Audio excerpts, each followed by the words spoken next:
Order! Order! You are an incorrigible delinquent at times. Behave yourself, man! Well, meanwhile, Labour have failed in their bid to unseat the Prime Minister. That was expected, but it still leaves more questions. Their own party and front bench just as deeply divided over Brexit as the Conservatives. We'll hear from the man of the moment, Tom Watson, shortly. But first, David Grossman has been to Warwickshire, a Remain seat that swung to Labour in 2017. The constituency of Warwick and Leamington Spa often tells us about the state of the country. Pretty dramatic gains for Labour in a couple of seats here, Warwick and Leamington, which is the kind of seat that you would expect Labour to take if they were winning the election. This is quite a bellwether.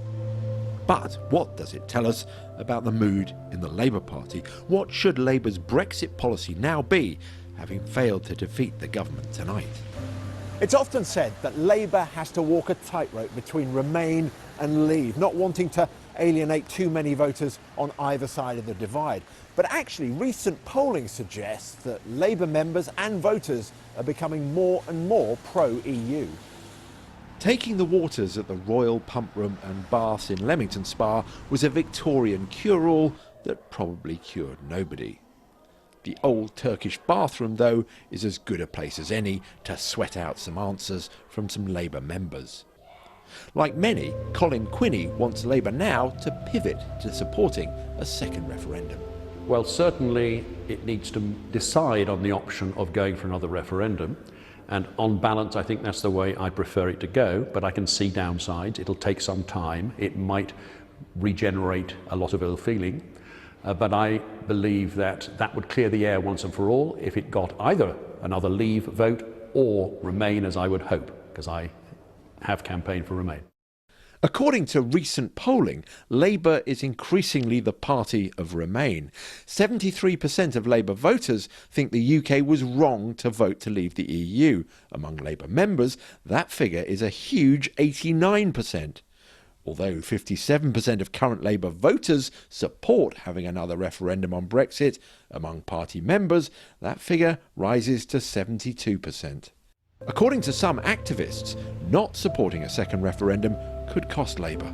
We are a Remain constituency, and in fact I know several people, including members, who've considered their position in the party, unless we can be very clear that we're going to ask again. And if we asked again, people wouldn't be able to complain that the people's desires had been disregarded. We're saying again, now just have another go. What do you think? It's a gamble.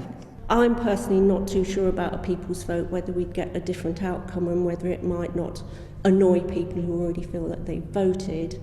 Having said that, there are a lot of people who feel very let down by the way things have gone, by the way negotiations have been carried out.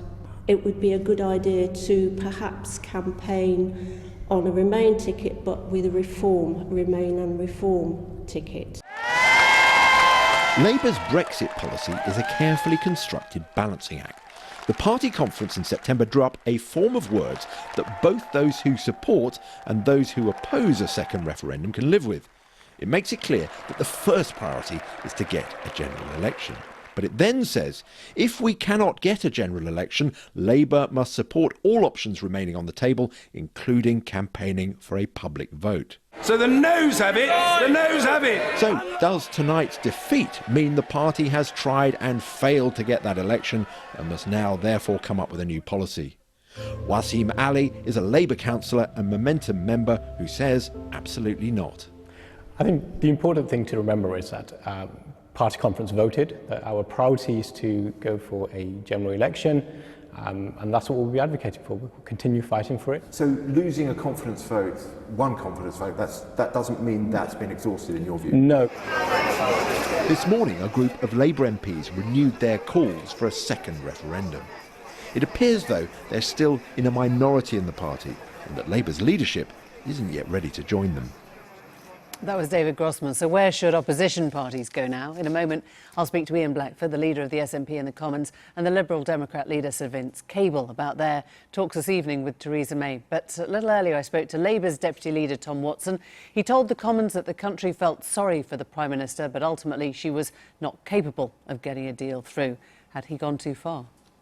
Wherever I go around the country, I think the country does think she's done her best. I think they do think this is an honest endeavour and that she's doing this out of a sense of public duty. And many in her party have questioned her motives. I don't subscribe to that. But I do think this is about her character and her political abilities. And 2 years in, she's not united her own cabinet, not united her own party, and certainly if she's done one thing, she's united the whole of Parliament against her plan. And that's why I worry, because I just don't think she's the one that can put the rest of this deal together in time for when we exit the EU at the end of March. And yet, you are leading people to believe that she should go and a general election can take place. It's not going to. You're misleading people if you tell them that that's going to happen next. Well, that's what we've been trying to do, and it's only in the last hour that we failed in that. The DUP chose to support the Prime Minister, which is, having really undermined her plan, or certainly come out against her plan. They've now locked our Prime Minister in a gilded cage. They won't support But a you sense knew of that its was policy. going to happen. Is there going to be another vote? Well, we didn't no know it was going to confidence? happen. You have to test the will of Parliament to know that. And we still think she is a Prime Minister without a majority when it comes to the key pieces of legislation. So when's the next no confidence vote? Well, we need to see. I mean, I've been in the chamber all day. The first I saw of the offer of talks with party leaders was when the Prime Minister got on her feet and made the offer in a point of order at the end of the vote today. So she invited Jeremy Corbyn to come to talks in Downing Street. He said not until she had ruled out no deal. Was he right to do so? For 2 years, we've been very clear that we have our own red lines on these talks. We've been prepared to talk. We've reached out. Even in his speech at the conference, Jeremy Corbyn reached out. And yet we had the defeat yesterday. And yet when Yvette Cooper questioned Theresa May in the debate today about what her red lines really mean, there was no comfort that she's prepared to concede on any of those areas. So I don't think it's unreasonable for all the party leaders to say, OK, if you're serious about an intelligent conversation, so are we. But the House of Commons has already voted against a no-deal Brexit. At least acknowledge that there is a majority in the House that doesn't want a no-deal Brexit. But I would suggest it's slightly disingenuous, Tom, to accuse the Prime Minister of being obstinate or bloody-minded or tin-eared or however you would phrase it more delicately, and not to see that in your own leader, who is just as intransigent when it comes to his red lines, whether they have been written down or not. He won't budge. Look, this is a collective position. I mean, we are forever saying this. The one thing that Jeremy and I strongly believe in it is that we gave our party back to our members, and that sometimes means that we have to have a little bit of parliamentary members are saying, and you know what many Labour members are saying. So why isn't Jeremy Corbyn prepared to shift on that? Well, now? he is. I mean, we've got a conference position, and I know I have to keep repeating the conference position was no position. Keir Starmer said one thing one day, and Jeremy Corbyn seems to cough rather than confirming it the next. The conference position was to resolve this in a meaningful vote, but if Parliament couldn't do that, was to have a general election. Parliament has decided it doesn't want to test that. The date of the general election. Well, we can try, and we've tried that today. It's only an hour and a half ago that we lost that vote, and we need to consider that. Our conference then gave us clear direction that we would explore other options, and yes, one of those could be a public vote. What we saw was the Prime Minister introducing a new idea that the party leaders could come round the table. Let's just give that a little bit of time to see whether she's serious about that, and then we'll return to the conference policy. And that might mean we make that decision on a people's vote. Well, let's take those thoughts then to the SNP's Ian Blackford and the Lib Dems' Vince Cable. Vince, you've just come from meetings with Theresa May. Tell us. Well, it was courteous, affable, short. Essentially, it follows an exchange I had with the Prime Minister in Parliament this afternoon. I said, don't pick up the telephone unless you're willing to talk about withdrawing no deal and to talk about constructively about a people's vote. Well, somebody picked up a telephone and I got an invitation, so a perfectly sensible thing was to go along and talk about it as we did. So go on. So was she constructive about no deal and the people's vote? Is she listening to both of those? Well, I think she's listening. We basically, I reiterated my position, she reiterated her position. There's a willingness to continue to talk about these issues in detail, which I think is encouraging. Do you think the red lines are starting to If they don't get anywhere, blur? well, the conversation will stop. But I'm satisfied that we may make some headway in this way. So you think her red lines are less defined than they were 2 days ago?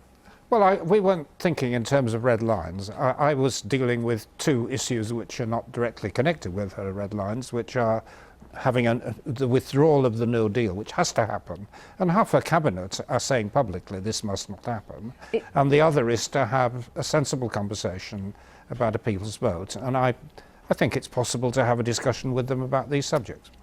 Ian Blackford, do you think Jeremy Corbyn was right, first of all, to lay down his own line of not starting meetings before no deal was off the table? Where's the SNP in terms of your meetings? Yeah, but I think we have to reflect on where the House of Commons is. And of course, the Prime Minister had a massive defeat last night. And I think all our constituents expect us to behave in a responsible manner. And I think part of the reason that we're in this difficulty is because the Prime Minister hasn't listened up till now. Now, I want to take the offer, I think as Vince has done, from the Prime Minister at face value. And the Prime Minister, of course, raised this in the floor of the House of Commons at the end of the debate tonight. And I said at that point that we would engage constructively, but it has to be on the basis that the Prime Minister recognises that we have to have on the table a discussion on extending Article 50, on having a people's vote option, and on taking no deal off the table. Yeah. And we need to wait and see. Tangibly, what do you think you're going to get? Well, I've written to the Prime Minister this evening, and I've said we will enter into talks, but it has to be on the basis that there's a recognition that these things are on the table. We're happy to do this as grown-ups, as adults. We engage in a constructive manner on these issues. Does that mean no amendments then on Monday? I mean, when her deal comes back, will you hold off that, and will you hold off any further invitations for a vote of no confidence because you think that we're now into proper talks? Well, look, at the end of the day, in the position that we're in is we don't believe that there's any such thing as a good Brexit. There is not such thing as a jobs-first Brexit. We've been pretty clear, and I have to say, so has Vince, that we want to remain in the European Union. We want the people of the United Kingdom to be given that people's vote, and we're happy to engage in that process and discussions with the Prime Minister. I hope that she's willing to do that. Can you see any version of the Brexits on the table that you would accept now? Well, we're strongly opposed to Brexit. The question is how it happens. We want to have a people's vote, and that's the position that we've articulated over the course of the last few months. Now, the Scottish Government, the SNP, have said over the last 2.5 years that we are willing to compromise to an extent on the basis that the least worst option was staying in the single market and the customs union. Our view is that we've really kind of moved on from that. But we want to be pragmatic. We want to have discussions, and the reason that we want to do that is because we have to get to an outcome which doesn't damage the economic interests. So if no deal is here and the people's vote is here, Vince, could you bring your Lib Dem MPs to a place where it was Brexit within the single market or the customs union? No. So you're just it's a single word no, but I think there is potentially common ground with the Prime Minister on the issue of the people's vote. I mean, after all, if she wants to keep her people's proposal alive, putting it to the people is one way in which it could be salvaged, and we take it on. We're providing that the people's vote contains the option of remaining in the European Union. From you. We've reasserted our position. We are listening and we're talking, and at this stage of the game, that is what matters. The reason this is important is because if we are going down the Brexit road, then people are going to lose their job. It's as simple as that, and we're trying to protect the economic interests of people. We know there's arguments. I just don't want to get it back into that, but thank you both very much indeed. Now, for many Labour MPs and for thousands of Labour activists, yesterday's defeat in the attempt to force the government from power means the party should instead back that second Brexit referendum. Their problem, according to one source talking to Sky News, is that Labour's leader is very unlikely to support one. Just to warn you that this report coming up from our political correspondent Lewis Goodall contains flash photography from the beginning. Good morning, how nice to see you all. Good morning, everyone. Jeremy Corbyn is the most Eurosceptic leader of the Labour Party for 30 years. It is no small irony that the greatest hope of Remainers is now a man who for years rallied against the European Union. Corbyn represents an old left-wing school of Labour opinion who see the EU as a capitalist club. This strand was once so dominant that Labour opposed Britain's accession to the European Economic Community, and Corbyn himself was a vociferous critic for much of his career. I am not a lover of the European Union. Now the party is overwhelmingly pro-Europe but is divided on what to do next. Labour's policy, adopted at their most recent conference, has been to seek a general election first and then consider all options, including a so-called people's vote. Now a confidence vote has been fought and lost. Those who want a people's vote in the party say it's time for the leadership to move on. Jeremy has always said that he stands by conference decisions, and I have no doubt that when we've got through today, he will want to. So we're giving him that little bit of a push to make sure that he acts swiftly. But there's no agreement on this within Labour ranks. There are scores of Labour MPs from Leave constituencies who wouldn't support the party embracing a new referendum. For me, personally, I don't think it's a tactic that is a sensible one.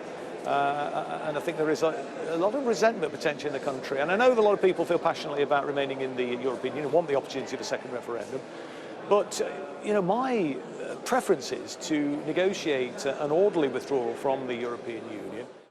Ambiguity has reigned up to now, but next week Labour MPs will attempt to bring forward a motion on a people's vote and the leadership will have to decide how it's whipped.